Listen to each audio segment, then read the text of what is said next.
Nós vamos fazer um estudo hoje aqui sobre o sábado do sétimo dia dentro da Bíblia, Novo e Velho Testamento, tá? Porque muitos às vezes falam assim, mas no Novo Testamento não tem pregação do sábado, né? Então nós vamos estudar um pouco sobre isso hoje, né? E a luz que vai brilhar o mundo, né? É a terceira mensagem angélica. Essa é a verdadeira luz, como está escrito nesse livro, Cristo Triunfante, né? Ainda, eu não vou ler todos os textos, que depois os irmãos podem ler, que eu vou deixar a apostila, né? E pode acompanhar aí. Então, diz que essa é a nossa obra. A luz que temos, quanto à terceira mensagem angélica, é a verdadeira luz. A obra desse anjo vem no tempo devido, unir-se na última grande obra da mensagem do terceiro anjo, ao tomar esse volume, um alto clamor, entendeu?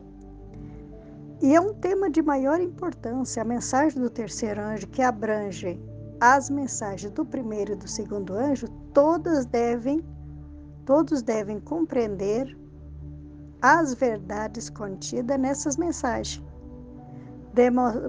e demonstrá-las na vida diária, pois isso é essencial para a salvação. Então nós temos que pregar e viver, né? Que é o que diz aqui. Então nós vamos estudar um pouquinho sobre o sábado, então, que é a mensagem do terceiro anjo, que abrange o sábado, né? Que lá quando fala em Apocalipse 14, a mensagem do terceiro anjo está falando sobre o decreto, que quem aceita, né? Então ele pega o selo da besta, e quem aceita o selo de Deus, ele recusa o selo da besta, né? E nós vamos estudar que esse é o assunto do sábado, do santo dia do Senhor, o dia de adoração ao Senhor, é importante que nós entendemos. E eu vou pregar aqui primeiro para os irmãos, para nós entendermos, sobre o que as pessoas que não querem guardar o sábado, o que elas falam, o que elas fazem, o que elas falam. Então nós vamos estudar isso um pouquinho e depois entremos no assunto, tá? Aqui diz assim, as leis das ordenanças, nós vamos estudar primeiro isso. Aqui diz assim, na sua carne desfez a inimizade, isso é, a lei dos mandamentos, que consiste em ordenâncias para criar em si mesmo dos dois um novo homem, fazendo a paz. Então eles pegam esse texto aqui para dizer que não precisa mais guardar a lei de Deus. Agora, aqui está dizendo a lei das ordenanças. E eu quero que meus queridos irmãos entendam que a lei das ordenanças não é a mesma lei dos 10 mandamentos. Aqui diz assim, amarás, pois, o Senhor de todo o teu coração, teu Deus, e guardarás as suas ordenâncias, os seus estatutos, os seus juízos, os seus mandamentos, todos os dias. Então aqui, se as ordenâncias seriam a lei dos 10 mandamentos, nesse texto de Deuteronômio, está dizendo, amarás o Senhor teu Deus e guardarás as suas ordenâncias, as ordenâncias, os estatutos, que é outra coisa, e os juízos, e os seus mandamentos todos os dias. Então, o juízo é uma coisa, a ordenança é uma outra coisa, e os mandamentos é outra coisa. Então, mas eles o que fazem? Quem quer dizer que o sábado não precisa guardar? Eles juntam tudo e dizem que é tudo uma coisa só. Se fosse tudo uma coisa só, esse texto não falava isso, entendeu? Aqui diz ainda outro texto aqui em segundo Reis 17, olha só. E os estatutos e as ordenanças e as leis e os mandamentos que eu vos escrevi, tereis cuidado de fazer todos os dias e não temereis a outros deuses. Aqui ele está falando de novo dos estatutos, das ordenanças, das leis, dos mandamentos, que é coisas diferentes uma da outra. Mas eles pegam tudo e dizem que é tudo a mesma coisa, que não precisa mais guardar a lei de Deus. Diz, e quando vós estavais mortos nos pecados e na circuncisão da vossa carne, vos verificou juntamente com ele, perdoando-vos todas as ofensas. Agora vem, ó, havendo riscado a cédula que era contra nós, nas vossas ordenanças, o qual de alguma maneira nos era contrário, tirou do meio de nós e cravou na cruz. Aí eles, as igrejas que não querem guardar o sábado, o povo que não quer guardar o sábado, eles pegam isso aqui, ó, e diz que Deus cravou na cruz os 10 mandamentos. Mas ele está falando aqui nas ordenâncias, que era a lei da circuncisão, que era feito uma cirurgia no crepúsculo, né, da carne, que só fazia no homem, né? E aí ele era um verdadeiro israelita. E essa ordenância tirou do meio de nós, entendeu? E eles dizem que foi os 10 mandamentos. Eles pegam esse texto para dizer que é os 10 mandamentos. Que ninguém vos julgue, portanto, e nem vos condene por questão de comida, bebida, festa, lua nova ou sábado. Agora, eu, muitos anos, vi alguém dizendo, olha, está escrito que não é para guardar festa, não é para guardar sábado, mais nada. Porque está escrito, ninguém vos julgue. Mas se eu disser para você, olha, não julgue o fulano, o que eu estou dizendo? Que o fulano está certo. Se a Bíblia está dizendo, não julgue os que estão guardando o sábado, guardando lua nova, guardando comida, festas, as festas ó, que tinha, não era para julgar. Porque quando leva ao julgamento, é porque eu estou condenando alguém que está errado. E quando diz não julgueis, é porque a pessoa está certa. É isso que Paulo está fazendo. Porque, na verdade, eles faziam a Santa Ceia matando um cordeiro. E agora tinha mudado o ritual. Era pão e vinho. Então, Paulo diz, ó, não julgue, que ninguém vos julgue. Isso que vocês estão fazendo. Guardando lua nova, festa, né, sábado, entendeu? Ainda eu deixei 2 textos aqui bíblicos. O outro diz assim, bíblico, né?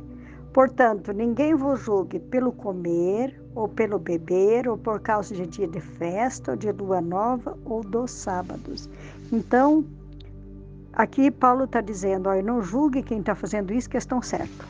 É isso que ele está dizendo, tá? Mais uma de julgar, porque isso aqui os teólogos, os pastores, eles conseguem enganar os membresia, os membros da igreja, porque não vão à Bíblia para estudar. E aí acha que é isso mesmo e pronto. Aqui diz assim, ó, que ninguém aqui julgue o seu caso seja sem esperança, porque não é. Podeis ver que sois pecadores e estáis arruinados, mas é justamente por esse motivo que precisais de um Salvador. Não julgue o teu caso sem esperança, porque existe um Salvador. Entendeu, meus irmãos? Aqui estou dando exemplo de julgar. Julgar, não julgue, porque existe um Salvador. Não julgue, porque é certo guardar o sábado, guardar a lua nova, as festas. Entendeu? Então, por que eu estou trazendo esses textos? Para que meus queridos entendam que precisamos entender a palavra de Deus, porque está escrita que o meu povo perece por falta de conhecimento. Então, não vai pensar que se você não conhecer, você vai ganhar salvação. Não vai. A Bíblia está dizendo que vai perecer. Então, nós precisamos entender a Bíblia. Agora nós vamos outro assunto aqui. Nós vamos falar outro assunto que também os povos dizem, né? Que nós somos salvos pela graça e acabou, não precisa mais de lei. Veja o que está escrito no livro de Efésios 2, 8 e 9. Porque pela graça sois salvos, por meio da fé. E isso não vem de vós, é dom de Deus. Não vem das obras, para que ninguém se glorie. Aqui está falando salvo pela graça, sim. Nós somos salvos de graça, um dom imerecido. Agora aqui diz, porque o pecado não terá domínio sobre vós, pois não estáis debaixo da lei, mas debaixo da graça. Eles pregam isso aqui, que não precisa de lei, nós temos a graça. Porque a graça salvadora de Deus se há de manifestado a todo homem. Desde quando existiu graça? Desde que Adão pecou. Foi oferecido o dom imerecido, a graça, que se ele cresce em Cristo, ele era salvo. Entendeu?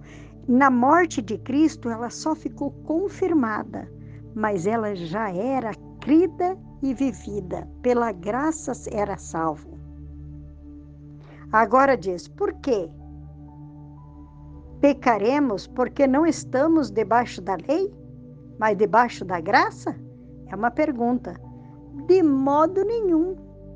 Então, se eu consinto com a lei que ela é justa, boa e santa, porque se eu não vivo debaixo da graça, agora eu vou pecar?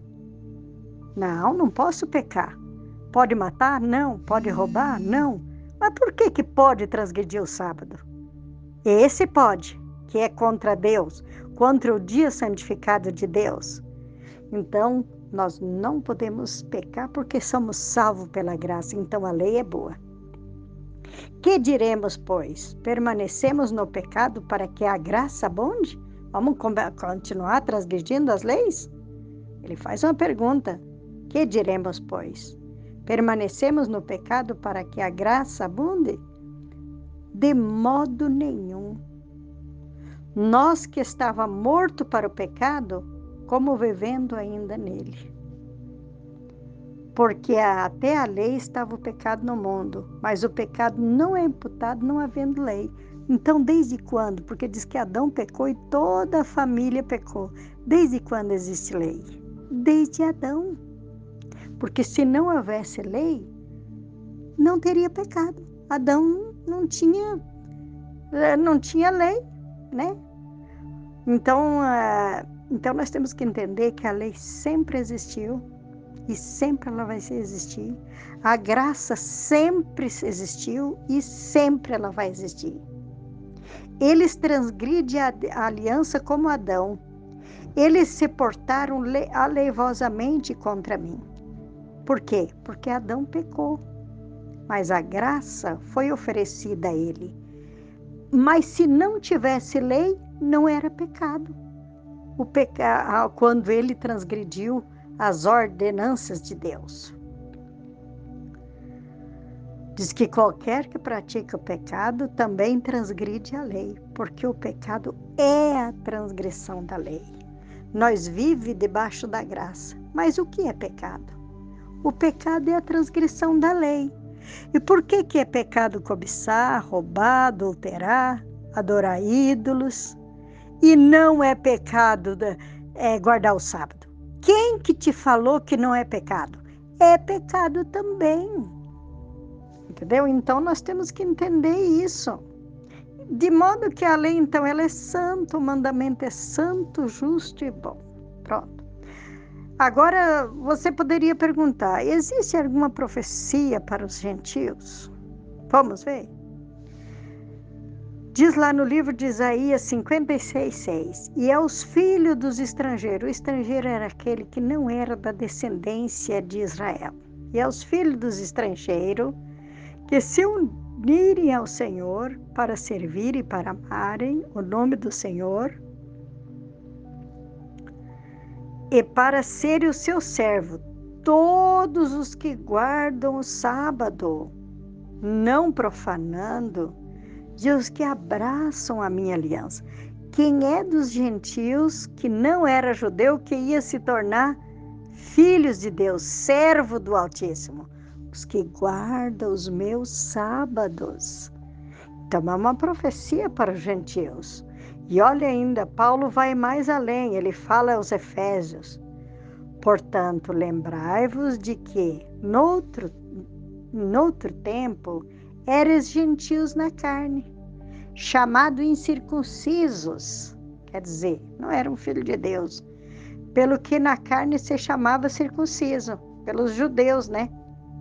Feita pela mão do homem, que naquele tempo estavam sem Cristo, os gentios, separados da comunidade de Israel, estranho à aliança da promessa, não tendo esperança sem Deus no mundo. Assim estavam os gentios até a vinda de Cristo. Mas agora, em Cristo Jesus, vós que antes estavam longe, já pelo sangue de Cristo chegaste perto. Então agora nós vamos ver a lei de Deus. Vamos estudar um pouquinho o que diz no Novo Testamento sobre a lei.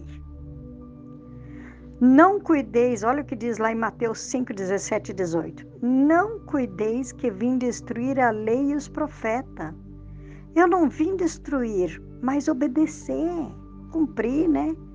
Porque em verdade vos digo que até que o céu e a terra passam, nenhum jota ou um tio se omitirá da lei, sem que tudo seja cumprido. E o céu e a terra já passou? Como é que vamos tirar um mandamento inteiro, que é o sábado, de dentro dos 10 mandamentos? Não podemos. Aqui diz que até que o céu e a terra passam, não pode. E depois, pela eternidade, essa lei vai continuar. Diz aqui, ó, agora em Hebreus 4:10. Porque aquele que entra no seu repouso, o dia de descanso, né? Ele próprio descansa das suas obras como Deus descansou. E qual foi o dia que Deus descansou? Qual foi? Nós vamos lá em Gênesis saber que dia Deus descansou. E havendo Deus acabado no dia 7 a sua obra que fizera, descansou no dia 7 de toda a obra que tinha feito.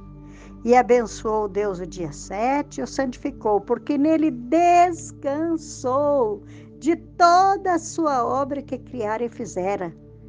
Então, resta um repouso para o povo de Deus, que descanse do seu trabalho da semana no mesmo dia que Deus descansou.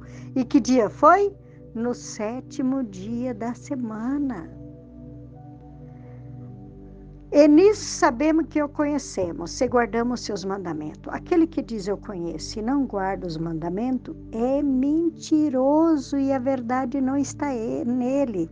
Se tem gente pregando que não precisa guardar os mandamentos, igrejas, pastores, ele é um mentiroso e a verdade não está com ele. É o que diz a palavra de Deus.